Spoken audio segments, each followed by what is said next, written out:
Hello students, last video में हम लोगों ने देखा कि किस प्रकार से जर्मनी और इटली का यूनिफिकेशन हुआ।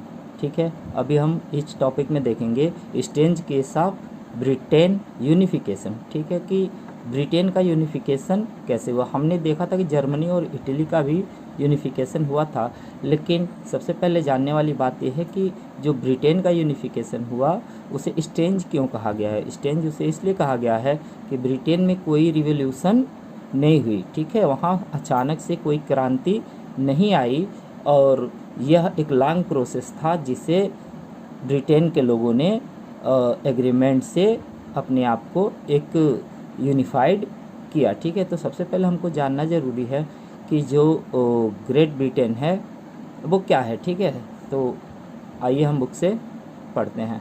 सबसे पहले समझने वाली बात यह है कि जो ये ग्रेट ब्रिटेन आज के दिनों में जिसे हम ग्रेट ब्रिटेन के नाम से जानते हैं, वो पहले Scotland, England, Wales, Northern Ireland और रिपब्लिक ऑफ आयरलैंड 5 अलग अलग रीजन्स में डिवाइड होता था।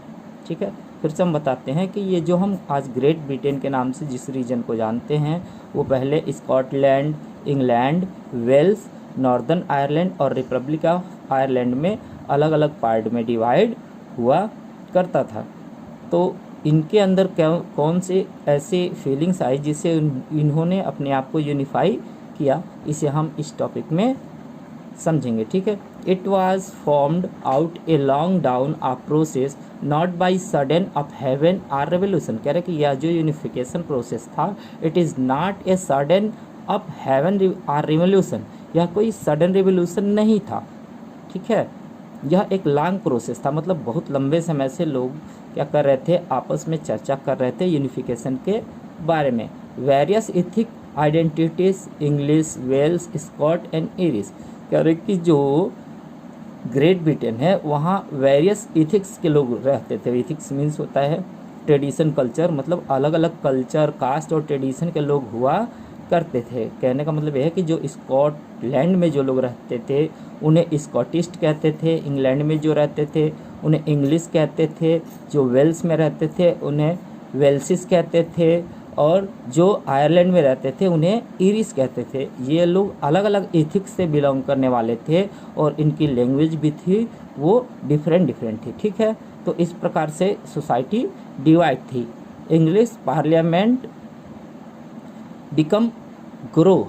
कह रहे कि जो इंग्लिश थे, इंग्लिश मतलब जो इंग्लैंड वाला पार्ट था, आपको याद होगा कि इंग्लैंड में सबसे पहले इंडस्ट्रियल रिवोल्यूशन हुआ था और इंडस्ट्रियल रिवोल्यूशन के वजह से इंग्लैंड बहुत ही ज़्यादा अर्निंग करता जा रहा था और वह एक पावरफुल रीजन बन गया।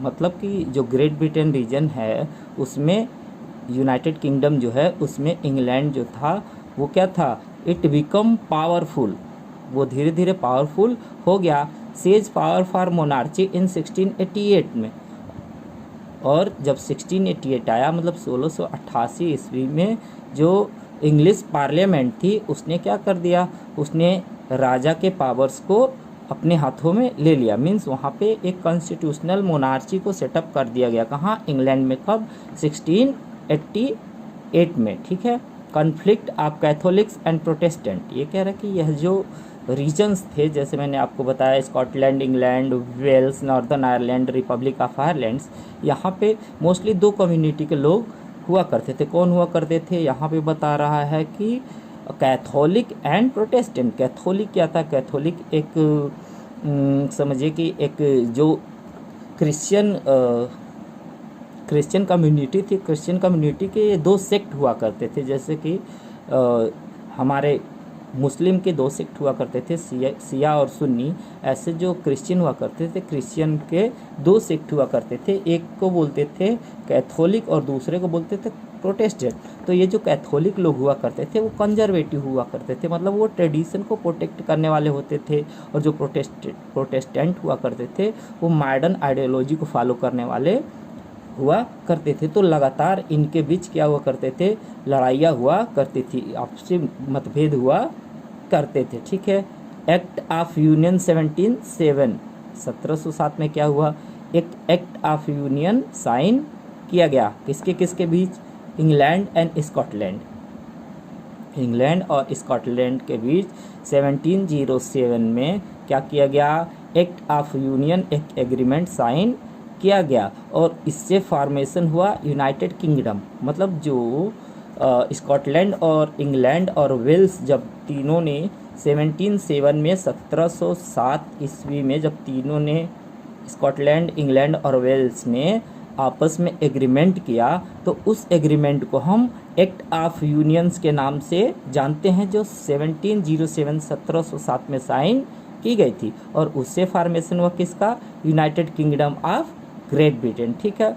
केस ऑफ आयरलैंड, अब आगे हम पढ़ते केस ऑफ आयरलैंड। अभी तो हम लोगों ने देखा कि स्कॉटलैंड, इंग्लैंड और वेल्स जो थे वो क्या हो गए, तीनों यूनाइट हो गए और इन तीनों ने यूनाइट होकर बना लिया United Kingdom of Great Britain. अब हम आयरलैंड के केस को पढ़ेंगे। British support to the Protestant, ये कह रहा है कि जो आयरलैंड था, नॉर्दर्न जो आयरलैंड था उसमें मोस्टली जो थे वो प्रोटेस्टेंट कम्युनिटी वाले होते थे और जो रिपब्लिक ऑफ आयरलैंड के पीपल थे वो कैथोलिक सेक्ट के हुआ करते थे, जिससे इन दोनों में आपस में मतभेद हुआ करता था। और अभी मैंने आप लोग को बताया कि जो ब्रिटिश थे, मतलब जो इंग्लैंड के लोग थे, वो क्या करते थे, वो आयरलैंड के प्रोटेस्टेंट को सपोर्ट किया करते थे। Failed revolt by the Wolfe Tone and his United Irishman in 1788। ये कह रहा कि जो एक रिवोल्यूशनरी हुए जिनका नाम था वुल्फ टोन, ठीक है, और ये वुल्फ टोन थे वो कैथोलिक कम्युनिटी से बिलोंग करने वाले थे। तो जब इन्होंने देखा कि इंग्लैंड क्या कर रहा है, इंग्लैंड जो प्रोटेस्टेंट कम्युनिटी है उसको सपोर्ट कर रहा है, तो उसके खिलाफ वुल्फ टोन ने 1798 में एक रिवॉल्यूशन किया, एक क्रांति की। लेकिन वो क्रांति क्या हुई, वो क्रांति फेल हो गई, मतलब उनकी हार हुई। और इसका रिजल्ट क्या हुआ, इसका रिजल्ट हुआ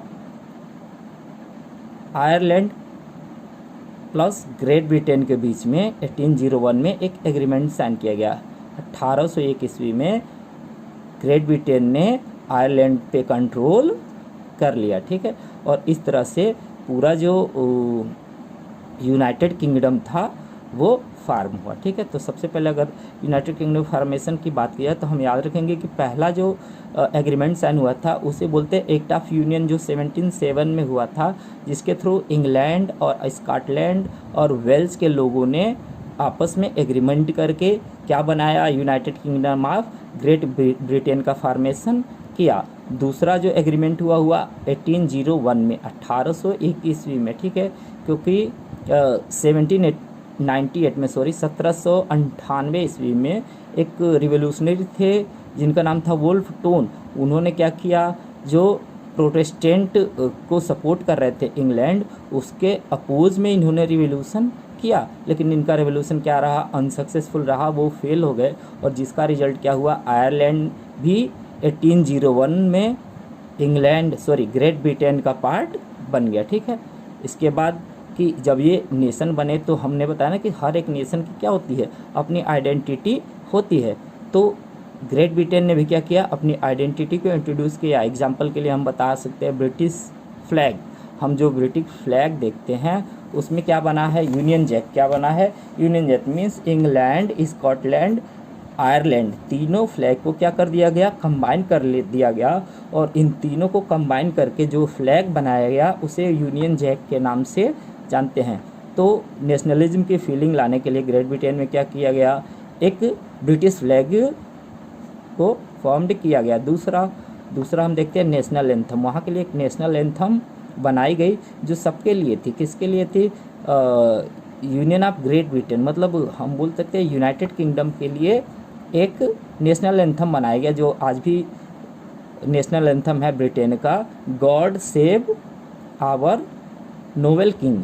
ये उनका नेशनल एंथम बना। फिर हमने देखा कि ये जो इंग्लैंड था, जब ये यूनाइटेड किंगडम बना तो वहाँ पे क्या किया गया, जो इंग्लिश लैंग्वेज थी उसे प्रमोट किया गया और उसे ऑफिशियल लैंग्वेज अनाउंस कर दिया गया, कि ताकि जो पोलिश है या जो इरिश है या जो वेल्स है या जो डिफरेंट लैंग्वेज बोलने वाले लोग हैं उनको क्या किया जाए, एक कॉमन लैंग्वेज से एक साथ जोड़ा जा सके, इसलिए वहाँ पे इंग्लिश को क्या किया गया, नेशनल लैंग्वेज के रूप में फॉर्म कर दिया गया। तो आपने देखा यूनिफिकेशन ऑफ ग्रेट ब्रिटेन। ठीक है, हम नेक्स्ट टॉपिक में पढ़ेंगे विजुअलाइजिंग द नेशन।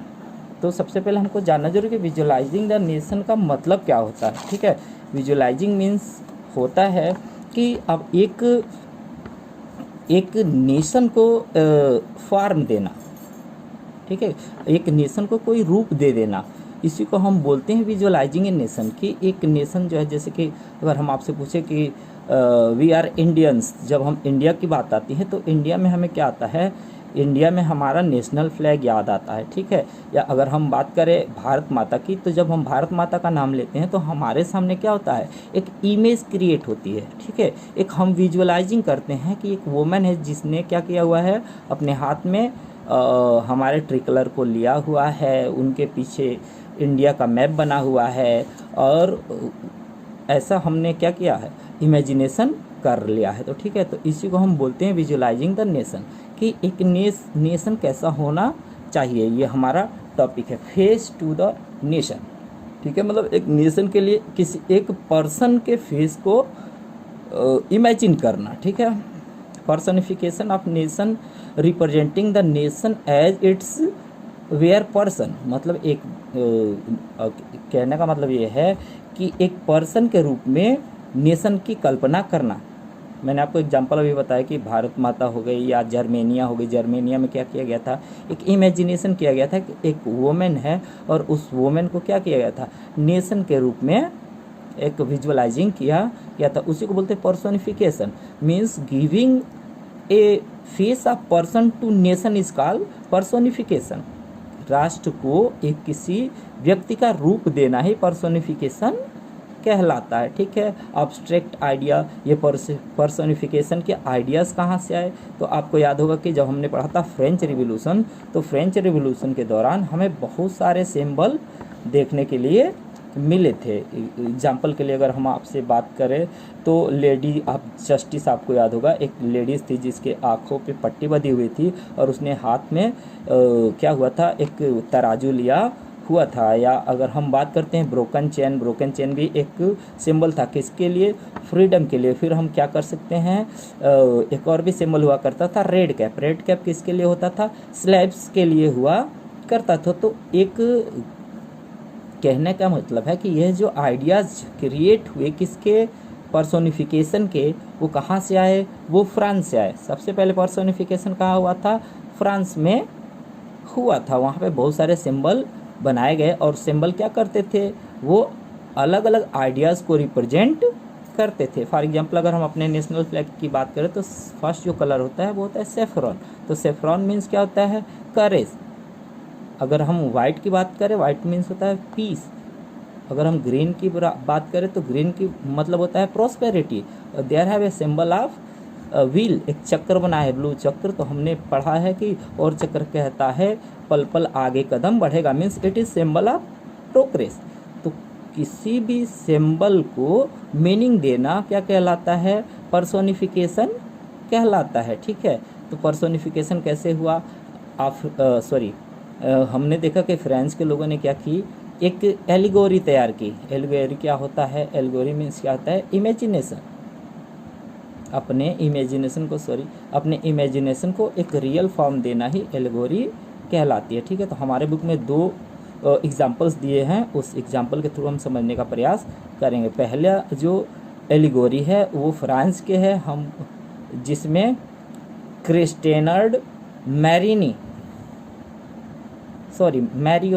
क्रिस्टेनी मैरियोनी का वहाँ पे हमने फिगर देखा। ये क्या था, आइडिया ऑफ पीपुल्स नेशन। ये लोगों के द्वारा क्रिएट किया गया एक आइडिया था कि ये जो वुमेन फिगर है वो हमारा नेशन है।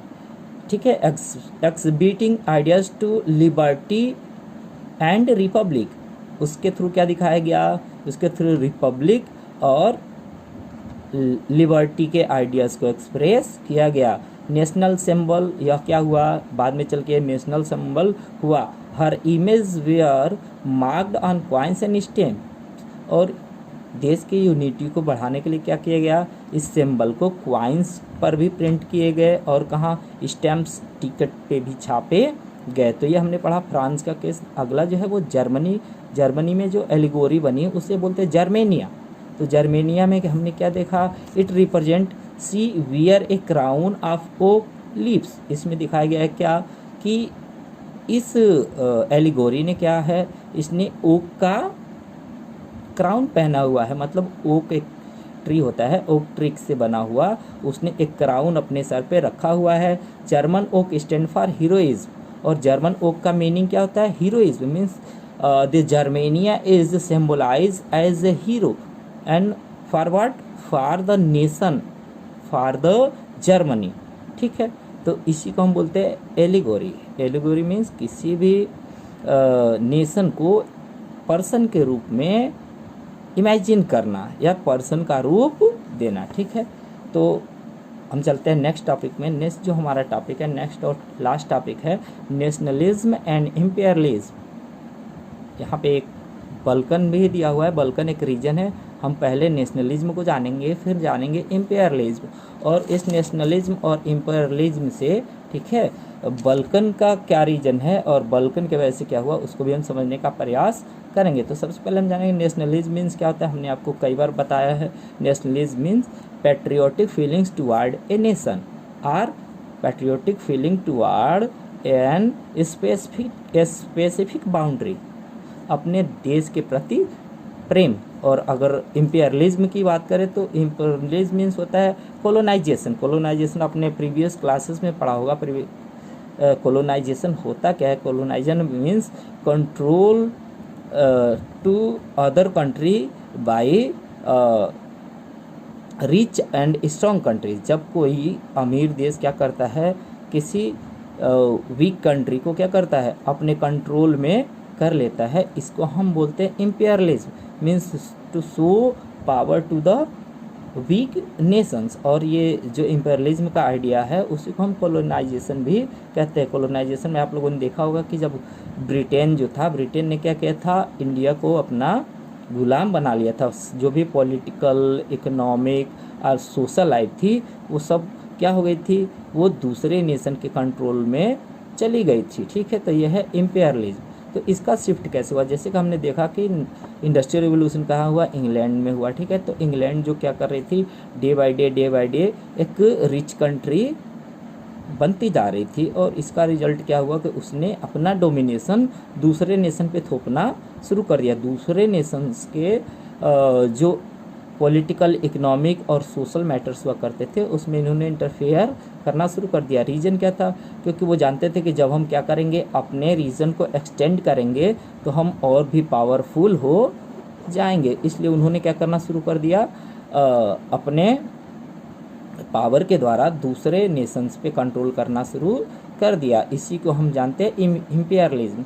और ये इम्पेरियलिज्म जब शुरू हुआ तो आपको याद होगा कि इम्पेरियलिज्म में बहुत सारे नेशन जो थे वो क्या हो गए थे, दूसरे नेशन के गुलाम हो गए थे। एग्जाम्पल के लिए हम इंडिया को देख सकते हैं या साउथ अफ्रीका को देख सकते हैं। दूसरा जो हमारा मेन टॉपिक है वो है बल्कन। बल्कन क्या था, सबसे पहले हम ये जानेंगे। तो बल्कन जो था वो एक रीजन हुआ करता था, कहाँ पे, यूरोप में। बल्कन जो था वो यूरोप में रीजन हुआ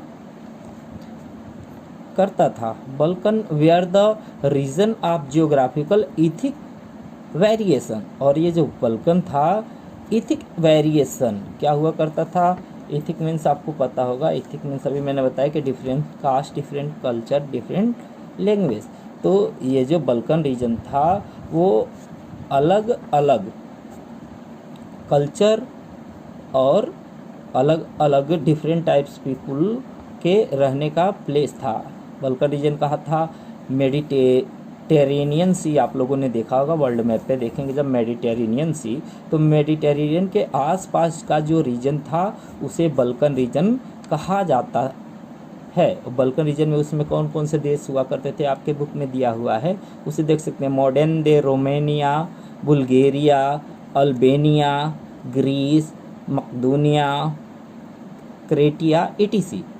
यह जो रीजन थे ये क्या थे, ये बल्कन रीजन के पार्ट हुआ करते थे और ये सब मेडिटेरेनियन के आसपास इसके टर्ड थे, फैले हुए थे। और वहाँ जो लोग हुआ करते थे उन्हें स्लैब्स कहा जाता था। बल्कन रीजन क्या है? बल्कन रीजन एक रीजन है जो स्कैटर्ड है। कहाँ स्कैटर्ड है? मेडिटेरियन सी के पास। और वहाँ के रहने वाले लोग क्या हैं? वहाँ पे different community, different culture, different language के लोग अलग अलग कम्युनिटीज़ में फैले हुए हैं और उन सभी को बोला जाता है स्लैब, ठीक है। और वहाँ पे जो बल्कन रीजन था, सब वहाँ पे पहले क्या हुआ करता था? ओटोमान एम्पायर का साम्राज्य हुआ करता था। ओटोमान एम्पायर आप लोगों ने पढ़ा है, तो वहाँ पे मोनार्कियल फार्म होता था और वहाँ पे जो किंग हुआ करते थे वो ओटोमान एम्पायर के किंग हुआ करते थे। धीरे धीरे क्या हुआ? धीरे धीरे देखा गया डिस्ट्रीगेशन मीन्स वीक। जो ओटोमान एम्पायर था वो धीरे धीरे क्या होने लगा? कमज़ोर होने लगा। Many Nations away and declare independence broke away. कह रहे कि बहुत सारे जो नेशंस थे बल्कन रीजन में, अलग जो कम्युनिटीज़ थे, उन्होंने क्या कर दिया?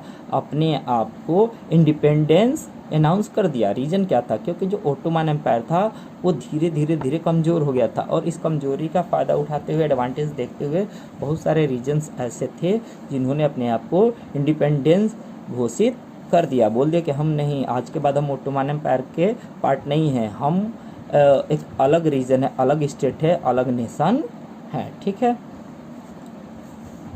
फिर क्या हुआ?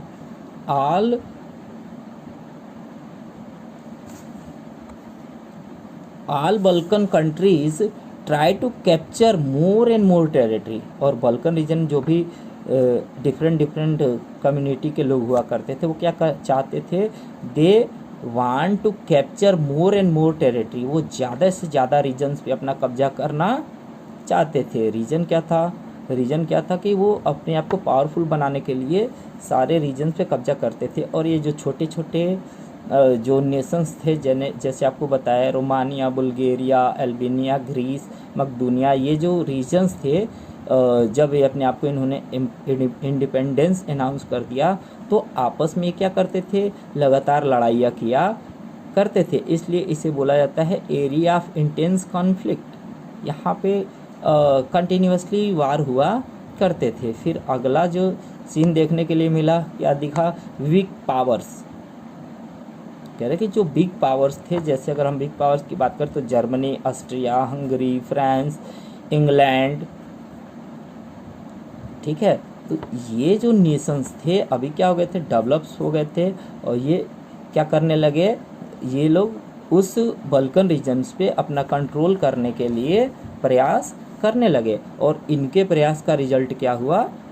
फर्स्ट वर्ल्ड वार आप लोग को याद होगा 1914 में हुआ था, ठीक है। तो अगर कोई पूछता है कि फर्स्ट वर्ल्ड वार क्यों हुआ था, तो आप सीधे आप बता देंगे, there have a region that we called Balkan region that situated to Mediterranean, near by Mediterranean sea, and there have a area of intense conflict. all European big powers are try to control all over the Balkan region, and that intense conflict reason to First World War of 1914। और इसी intense conflict के कारण क्या हुए 1914 में वहाँ पे first world war देखने के लिए मिला, ठीक है। एक और हमारा लास्ट जो टॉपिक बच जाता है वो है एंटी इम्पेरियलिज्म फोर्स। क्या थे वो फोर्स? जो क्या करते थे? कोलोनाइजेशन प्रोसेस को अपोज करने के लिए स्ट्रांग हुए, धीरे धीरे डेवलप हुए, उसे हम एंटी इम्पेरियलिज्म फोर्स के नाम से जानते हैं। जैसा कि हम जानते हैं कि जब फर्स्ट वर्ल्ड वार हुआ तो फर्स्ट वर्ल्ड वार के बाद हमारे देश में क्या होने लगी? जो इंडिपेंडेंस की डिमांड थी, स्वतंत्रता की डिमांड थी, वो बहुत तेज़ी से क्या होने लगी थी? बढ़ने लगी थी। मतलब एक ऐसा भी कम्युनिटी हो गया था वर्ल्ड में जो क्या चाहता था? जो इम्पेरियलिज्म मीन्स जो दूसरे नेशंस के रूल से अपने आप को स्वतंत्र करना चाहता था, ठीक है। तो इसे हमने देखा, ठीक है। नेक्स्ट जो हमारा वीडियो होगा नेक्स्ट वीडियो में हम लोग फ्रीक्वेंटली आस्क्ड क्वेश्चन को डिस्कस करेंगे। ठीक है, तो आई होप आप लोगों को सारा जो सिलेबस होगा, सारा जो लेसन होगा अच्छे से समझ आ गया होगा। फ्रीक्वेंटली आस्क्ड क्वेश्चन के साथ साथ आपको एक बार फिर से मैं इस चैप्टर को क्या करूँगा, शॉर्ट में रिवाइज करूँगा। ठीक है, तो आपसे हम उम्मीद करते हैं कि आप क्या करेंगे, ज़्यादा से ज़्यादा अपने दोस्तों रिलेटिव्स के साथ इस वीडियो को शेयर करेंगे। ठीक है, और एक इम्पोर्टेंट नोटिस है कि जिन्हें ये वीडियो पसंद नहीं आते हैं उनके लिए कोई बात नहीं है। ठीक है, लेकिन जो हमारे साथ कंटिन्यू बने हुए हैं उनके लिए मैं प्रयास करूँगा कि डेली बेस पे वीडियो बनाता रहूँ। ठीक है, और ऐसे आप लोगों का सपोर्ट बना रहा तो आई होप आप लोग हमारे इस सब्जेक्ट को अच्छी तरह से समझेंगे। ठीक है, तो एक बार फिर मैं सभी स्टूडेंट से चाहूँगा कि जितना मैंने इम्पोर्टेंट नोट्स दिया है उसे लिखें, जो भी हमने क्वेश्चन दिया है उन्हें सॉल्व करें, और नेक्स्ट वीडियो में हम क्या करेंगे, the rise of nationalism in Europe को वेरी शॉर्ट में समझने का प्रयास करेंगे। और उसके बाद फिर हम अपने अगले वीडियो को जियोग्राफी लेसन 1 से स्टार्ट करेंगे। Thanks very much.